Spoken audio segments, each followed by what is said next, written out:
Bom dia, pessoal! Alô, Noroeste Missões! No programa de hoje vamos falar sobre um assunto que me encanta e que seguramente foi o responsável pelos primeiros voos da minha trajetória na vida, a moda. E se tem uma coisa que a moda revela é a alma de quem cria. E hoje eu tenho o prazer de conversar com alguém que, além de parceiro de jornada, é o coração criativo por trás da marca que leva o seu nome, Lauro Lohmann. Neste episódio, a gente vai costurar memórias, histórias e sonhos. Seja bem-vindo, Lauro. Um prazer imenso estar te recebendo aqui, pela TV Minuano. E gostaria que tu contasse um pouquinho pra gente. Tu costuma dizer que a moda te escolheu muito cedo. Então, o que tu lembra daquele menino que aos 5 anos já costurava no sótão da casa dos teus pais? Bom dia, Nadine. Tudo bem? Prazer em revê-la também novamente. Pois é. Já faz um certo tempo, década de 80. Eu me lembro da minha irmã que ficava um pouco furiosa, porque ela tinha todas as bonequinhas organizadas com as roupinhas dela, e eu tinha duas que tinham cabelo comprido, assim, que eram as minhas favoritas. Tinha o cabelo longo, tipo o seu, e eu gostava de tirar todas as roupinhas e criar as roupas com retalhos, dando pontinho, dando nozinho no próprio tecido. São as minhas primeiras lembranças, assim, que eu lembro desse período.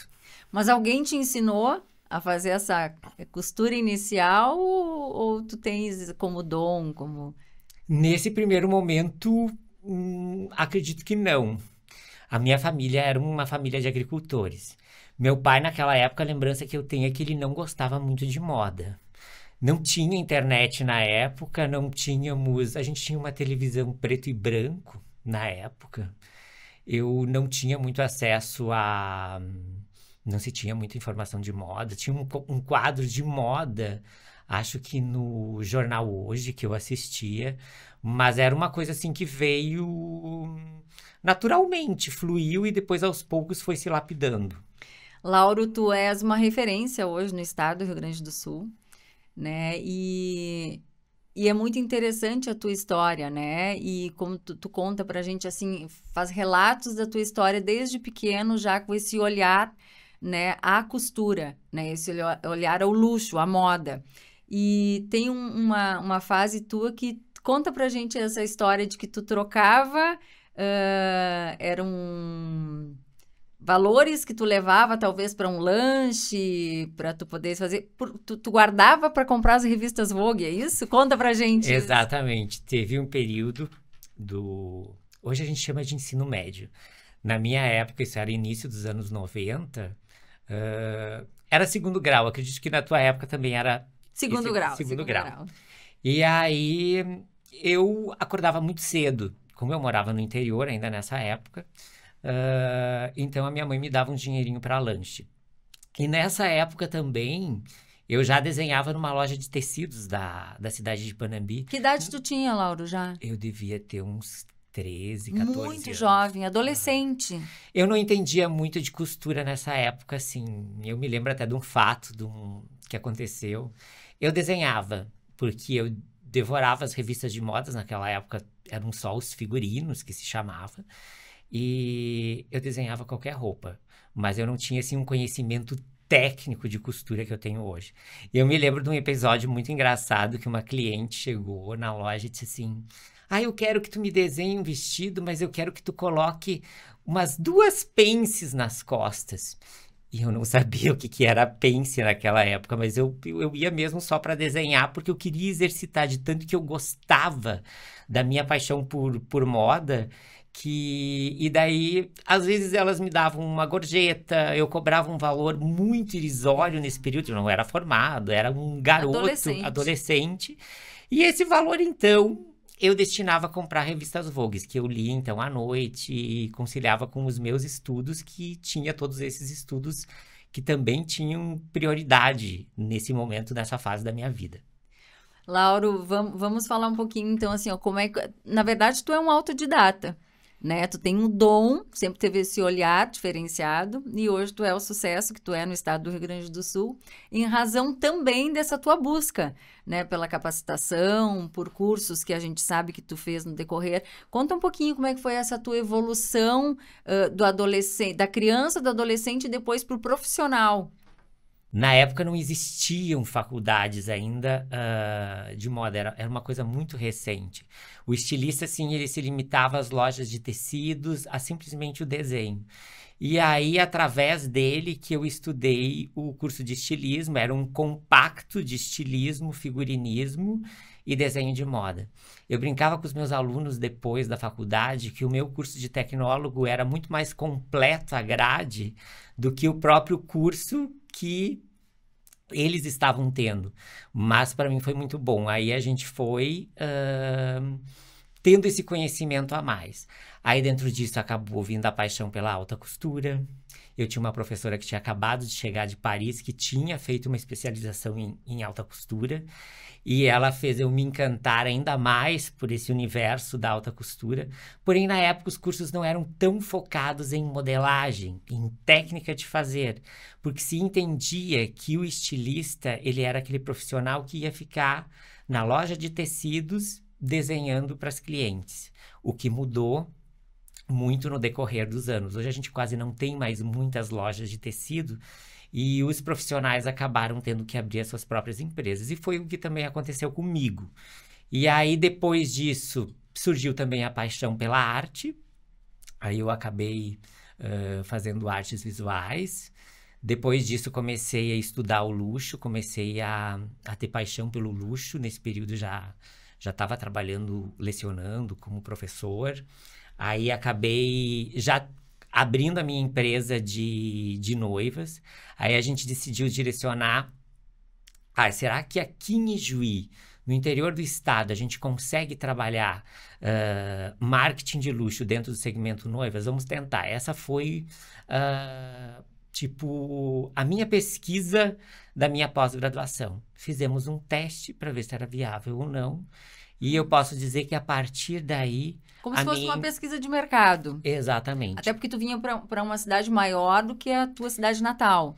E aí eu diria que aí foi a minha virada de chave, que é o termo que se usa muito hoje. Foi a transformação do ateliê em termos de valores, em termos de visão.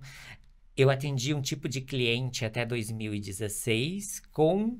a aplicação das estratégias de marketing de luxo, do luxo dentro da empresa, dos valores de luxo, a gente já passou a atender um outro tipo de público e a ter um outro tipo de produto.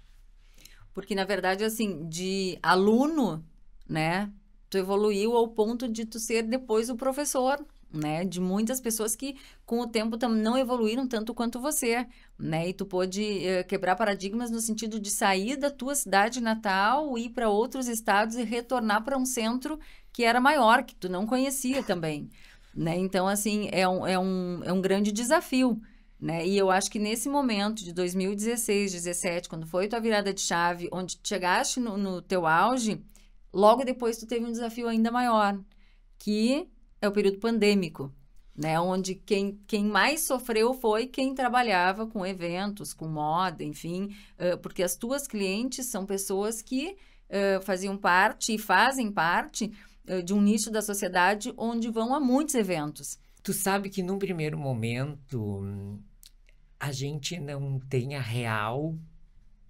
visão do que estava acontecendo. A dimensão do que seria para frente. Porque eu vou ser bem sincero para ti, quando começou a se falar em pandemia, a gente tinha ideia que ia ser tipo... A gente teve um período de 2012 que teve um surto de H1N1, quando não se tinha vacina. Se tinha uns cuidados, teve uma queda nas festas, mas as coisas seguiram. Mas foi uma parada de 2 anos e quando a gente começou a perceber que as coisas não voltariam tão cedo, foi bem complicado. Eu lembro que nesse período a gente se conheceu também e a gente fez muitas coisas. Eu acabei fazendo outro tipo de roupa para outro segmento de mercado, porque eu trabalho num nicho de mercado, exatamente como tu disseste, que são os eventos, as festas, e elas não estavam acontecendo. Então, eu tinha que produzir outro tipo de roupa que pudesse ser comercializado, que fosse minha fonte de renda nesse período. Só que a minha marca estava tão bem fundamentada, isso foi uma coisa boa que eu vi, que as pessoas, eu produzia roupa de algodão para usar em casa. Vou fazer uma passagem, vou trazer uma passagem aqui. Eu tenho um vestido teu de algodão puro, né? Que é daquele período. Então, assim, além de ser um desafio muito grande para o momento, tu conseguiste ultrapassar, né, esse período com uma grandeza, assim, e uma referência para tantas outras pessoas, e por isso que hoje também a gente te traz como exemplo aqui para tu poderes passar toda essa coragem que tu teve, toda essa persistência que tu teve no período, né, e toda essa evolução, porque tudo isso, né, são experiências que a gente passa em um período que foi negativo, mas que tu conseguiste transformar. Eu acho que todos os grandes estilistas que fazem parte da era de luxo, que são as grandes marcas hoje, tiveram seus momentos, assim, difíceis. Chanel teve isso, Christian Dior teve isso, e eu acho que eu me espelhei muito na história deles nesse momento.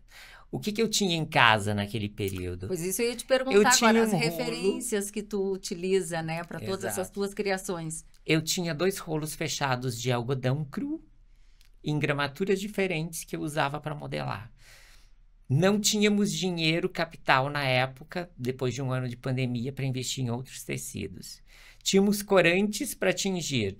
Então, vamos criar uma coleção de algodão. O algodão é extremamente confortável, vamos trabalhar as lavagens, vamos trabalhar os diferentes tipos de tingimento, e foi isso que fez. E o mais curioso, quando eu digo do papel da marca, é que aí a gente foi para as redes sociais para oferecer esse novo produto.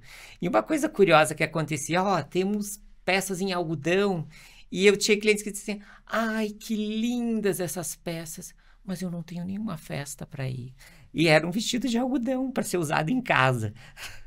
Não tinha onde usar. Pra tu veres, né, a referência que tu conseguiste consolidar, né, do teu nome, da tua marca, né, de ser um produto de luxo. Praticamente hoje, ainda mais, né, a gente consegue ter essa percepção, né? Lauro, tu tens uma história que tu constrói, né, também as edições, né, de noivas. Enfim, hoje o teu público principal é qual? A gente trabalha fortemente hoje com noivas. As festas de 15 anos estão muito fortes também, assim, festas de 15 anos, assim, que as pessoas, em virtude até de, talvez, se pensar que talvez o casamento não seja uma coisa tão certa quanto era no passado, as festas de 15 anos estão bem grandiosas. Então, eu diria que boa parte do nosso trabalho é para esse público. Teu mercado é de luxo hoje. Exato. E eu hoje, costumo hoje dizer... tu atende fora do estado também, né, Laura? Sim, isso também foi uma das coisas que a pandemia nos trouxe. A gente conseguiu fazer até um ateliê volante. A gente teve uma experiência na pandemia que um missólogo nos procurou para fazer todo o guarda-roupa de uma Miss Sênior do Rio de Janeiro. Ela iria concorrer como representante do Brasil na edição do concurso em Portugal, e a gente fez todos os vestidos dela durante a pandemia. Isso também foi uma coisa que ajudou. Logo que a pandemia começou a dar os sinais de uma amenização, o concurso aconteceu.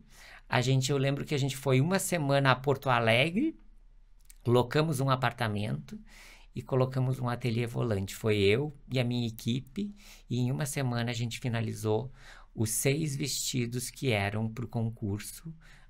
Para essa cliente, ela levou eles para o Rio de Janeiro. Laura, que fantástico isso tudo que tu nos conta, porque são vários momentos da tua vida de reinvenção, né? Da onde que tu traz essa capacidade de se reinventar a cada novo desafio? Olha, é uma pergunta bem boa que tu me faz, mas eu acho que quando se ama o que se faz, não tem ruim. E uma das coisas que eu sempre falo para as pessoas que trabalham comigo, já falei isso para os meus alunos, foco. A gente tem que ter foco. Aconteça o que acontecer na vida, tem que manter o foco. Eu acho que foco ajuda muito. E tinha uma amiga minha que ela trabalha também com cursos de liderança. Ela me falou uma vez uma frase que eu gostei muito. Ela disse: quando tudo falhar na vida, foco e disciplina. Ela vai te levar aonde você precisa chegar. Excelente. Que grande aprendizado tu nos traz hoje, né? E conta um pouquinho mais, assim, pra gente, a tua estrutura hoje, Lauro. Tu tem costureiras, né? Hoje tu também, além do mercado de luxo, tu atende um mercado convencional de roupas, né? Que é um projeto futuro ou ele se encerrou ali no período pandêmico? A gente tá com esses projetos de um pré-à-porter de luxo, meio que, digamos, paralisado no momento devido à alta demanda, de encomendas que a gente tem. Isso é um problema bom, né? Exato. E o nosso ateliê cresceu muito depois da pandemia. Tipo, eu comecei meu ateliê em 2013, eu como empresa, só eu, Lauro Loma, dentro de um apartamento da minha casa. A minha sala de receber os meus amigos virava ateliê durante a semana. Depois disso, a gente conseguiu um outro apartamento dentro do próprio prédio onde eu morava, que se transformou no ateliê, que já era um pouco mais espaçoso. E aí começou a ficar pequeno também depois da pandemia devido à alta demanda. E também por a gente trabalhar com um foco nos vestidos de luxo, as coleções de alta costura, os vestidos começaram a ficar estilo princesa, eram caudas muito grandes, véus muito grandes. E eu sempre dizia assim pra Laísa, que é minha sobrinha, que hoje trabalha comigo, que também tem toda uma história com moda, se formou em administração. Começou pequenininha também, né? Um Exato. belo exemplo já dentro de casa. Fez o primeiro desfile com 2 anos e 8 meses, encarou uma passarela. E hoje eu digo que ela é meu braço direito e esquerdo. E aí a gente começou a organizar e eu dizia pra ela, eu preciso de um provador que a noiva possa desfilar e ter a experiência de estar entrando numa igreja, ter a experiência de estar entrando no clube. E hoje a gente tem isso, tem esse espaço. O meu provador hoje é quase que um salão. Então, a cliente pode fazer isso. Hoje estamos numa casa com um espaço bem remodelado, maior, para poder atender as clientes como elas merecem. Tu tens um olhar de exclusividade também, né? Exato. Tu sempre teve esse olhar de exclusividade, Laura, ou tu acha que o mercado também fez com que tu tivesse esse olhar um pouco mais definido para o exclusivo? Eu acho que as duas coisas. Eu nunca me gostei muito de me repetir. Acho que isso é uma coisa de aquariano. Sempre gostei de novidade. E também o mercado que fez eu optar por isso. Chegou um momento em que eu comecei a ver, bom, na região a gente tem várias lojas que trabalham com locação de vestidos, que trabalham com marcas de vestidos, que fazem o trivial. Então... Inclusive, é uma característica aqui da cidade, né? Porque como a cidade se tornou um polo regional em vários segmentos, inclusive nesse segmento também, né? Porque tem muitas cidades pequenas ao redor vêm buscar essa estrutura aqui na cidade, né? Que comporta mais lojas do segmento. E nós temos boas referências, a gente tem lojas de aluguel aqui, bem grandes assim, então acho que até por isso que eu decidi trabalhar com marketing de luxo. Eu hoje não vendo vestido para minha cliente, eu vendo um sonho realizado, eu vendo o brilho no olhar, é aquela sensação de vestir um vestido para aquele momento especial e a mulher se sentir uma deusa, uma rainha, sentir o poder do que é estar vivendo aquele momento. E, Lauro, deixa eu te perguntar uma coisa que é muito da mulher, assim, né? Tu falaste em sonho agora. O teu produto hoje, ele é um produto diferente no mercado, ele é um produto de luxo, um produto exclusivo, né? O que tu acredita que seja o teu diferencial para tu teres chegado a esse patamar que hoje tu tens de ser uma referência estadual no estilismo? Olha, eu acho que construir um estilo é uma coisa que só o tempo te dá, assim, é que nem eu digo que eu tenho um relacionamento com a moda, então isso foi se consolidando com o passar do tempo. As minhas clientes dizem que hoje elas conhecem de cara um vestido Lauro Loma, então eu não saberia enumerar as características do meu estilo, eu não saberia dizer, mas o que eu posso dizer que tem de diferencial, que é o que a gente faz. Hoje a gente trabalha muito com técnicas de alta costura, que às vezes são usadas nas grandes casas de alta costura francesa, como a Dior, como o Valentino, Chanel. Eu fiz cursos, inclusive, com modelistas que trabalharam nessas casas. Lógico que a gente tem que entender que nós estamos numa realidade Rio Grande do Sul. A gente não faz alta costura, porque isso é um privilégio só da Chambre Syndicale de Paris. Tu tem que pertencer ao sindicato. Mas a gente pode trabalhar as técnicas e trazer isso muito próximo do que é feito lá. Muito do trabalho que a gente faz é um trabalho artesanal, a qualidade dos materiais. Desde o processo de conceber um vestido, eu acho que é uma característica muito própria nossa, que a gente é um dos poucos ateliês aqui da região do interior que trabalha com mulagem francesa, que é uma técnica de mulagem tridimensional feita sobre os manequins. Se tu for hoje no meu ateliê, no meu espaço, tu vai ter um exército de manequins com todas as medidas possíveis, todos os tamanhos que a gente faz. Toda a nossa modelagem ela é concebida de forma tridimensional e não a plana, que geralmente é a mais usada e a mais corriqueira, digamos assim, nos demais processos de costura. Quem sonha em ter um modelo Lauro hoje, te encontra onde? Olha, a maior parte das nossas clientes, assim, hoje estamos num mundo virtual, né? Então, eu trabalho quase só dentro da internet. Tipo, eu não tenho uma vitrine porque a gente não se concebe como loja. A gente tem um espaço Era esse diferencial que eu gostaria que tu trouxesse, Isso, assim, que então, também é uma inovação, porque exato. a gente pensa num estilista, a gente vai procurar uma vitrine, né? A minha referência é onde é E a tu vitrine. sabe que isso é uma dificuldade das pessoas até no interior, porque assim, elas são muito acostumadas ao conceito de loja. Loja, você chega a qualquer horário, você entra, você olha. A gente trabalha de maneira um pouco diferente. A gente trabalha com horário marcado. Eu atendo uma cliente por vez, ou seja, a Nadine vai fazer o seu vestido de noiva com nós. Ela vai marcar um horário. Nesse momento, toda a atenção do ateliê vai ser voltada a ela, para ser tratado como a cliente merece.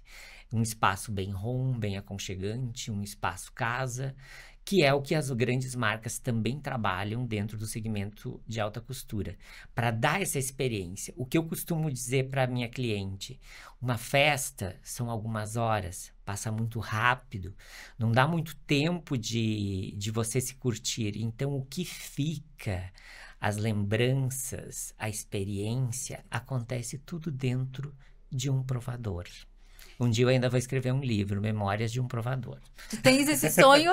Quem sabe? Está nos projetos daqui a uns anos. E o teu sonho teu sonho se realizou? Era o que tu gostaria hoje de estar onde tu está? Tu tinha outro sonho quando antigamente, na tua adolescência, na tua juventude? Ou teu sonho sempre foi ser estilista de alta moda, alta costura? Olha, por incrível que pareça, tu vai rir se eu falar.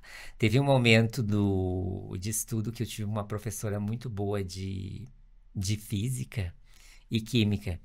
E teve um tempo que eu fui muito apaixonado por química e física. Eu estava quase pensando até em ser professor, de uma coisa totalmente diferente, exatas. Mas aí eu acho que em função de um tempo também eu estudar numa escola do interior, num período que era bem diferente de hoje, eu sofri um pouco de bullying por essa questão da moda, que na época a gente nem conhecia como bullying, então, tipo, ficou um tempo adormecido, e que voltou a despertar na adolescência, quando as minhas amigas e professoras da escola, quando eu estudava na cidade, começaram a ver o meu potencial e começaram a pedir para eu desenhar os vestidos. E aí a coisa só foi... Então, eu gostaria que tu também contasse um pouquinho e falasse, deixasse um recado aqui para todos nós, de que maneira, como chegar, como se realizar e como fazer os sonhos efetivamente se tornarem realidade. Bom, eu acho que, como eu disse antes, eu desde muito cedo eu sabia o que queria. Isso me ajudou bastante, porque nem todo mundo já com 14 anos de idade sabe o que é da sua vida. Tem pessoas que demoram um pouco mais, outras às vezes têm que trocar de curso. Eu não tive essa dificuldade em nenhum momento da minha vida. Então, como eu sempre digo, foco. foco, persistência. Acredito que, em primeiro lugar, acho que o maior conselho que eu daria para uma pessoa, faça aquilo que você ama. Existe até uma frase que diz que se você fizer o que você ama, você nunca vai ter que trabalhar na vida. E, de certa forma, é real, assim. Todos os trabalhos têm suas intempéries, mas eu acredito que quando a gente faz o que ama, é muito mais fácil vencer os desafios, é muito mais fácil se atingir os objetivos e é muito mais prazeroso fazer o que se faz. E um conselho que eu daria para todas as pessoas de modo geral, não deixem a arte de lado. A gente sabe que a gente vive num mundo virtual, que tem N coisas, mas assim, que cada ser humano procure um espaço dentro de si como um refúgio. A arte para mim sempre foi um refúgio, aonde a gente sabe que o mundo às vezes tem as suas coisas ruins, que não são tão boas, mas quando vierem esses momentos, que a gente possa buscar na arte esse refúgio, esse lugar de ideias, esse lugar de apoio e essa energia, essa criatividade e seguir em frente. Lauro, prazer ter te recebido aqui. A TV Minuano agradece a tua disponibilidade de estar aqui conversando conosco, trazendo teus ensinamentos, tuas experiências, toda essa superação. Dizer que te aplaudimos e continuaremos aplaudindo o teu sucesso. Imagina, eu que fico grato, fico muito feliz, quero parabenizar a TV Minuano, dizer que também já sou fã de carteirinha e fico muito honrado pelo convite, pela lembrança e poder estar aqui compartilhando um pouco da minha história. Esse é o Lauro, então, que está aí para passar toda a sua experiência para a gente, todas as palavras de motivação, deixar esses recados importantes que vão direto ao nosso coração e dizer, principalmente a todos que nos assistem agora, que aplaudam o Lauro em pé, assim como eu aplaudo sempre, né? E, acima de tudo, acompanhe o trabalho, que ele é uma referência no nosso estado e em alta costura.